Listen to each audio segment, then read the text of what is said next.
రంగారెడ్డి జిల్లా యాచారం మండలంలో ఉప సర్పంచ్పై దాడి కలకలం రేపింది. ధర్మన్నగూడ ఉప సర్పంచ్ నాగరాజుపై ముగ్గురు వ్యక్తులు దాడికి పాల్పడ్డారు. గ్రామంలో సీసీ రోడ్డు విషయంలో ఇరు వర్గాల మధ్య ఘర్షణ తలెత్తింది. పెద్ద మనుషుల సమక్షంలో మాట్లాడుతూ ఉండగా నాగరాజుపై దాడి చేశారు. నిందితులపై కఠిన చర్యలు తీసుకోవాలి అని పోలీసులకు నాగరాజు ఫిర్యాదు చేశారు.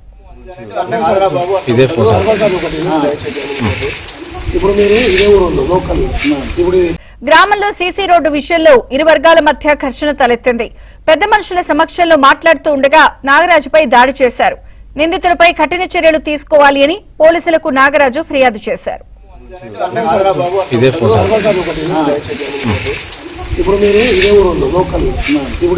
గ్రామంలో సీసీ రోడ్డు విషయంలో ఇరు వర్గాల మధ్య ఘర్షణ తలెత్తింది.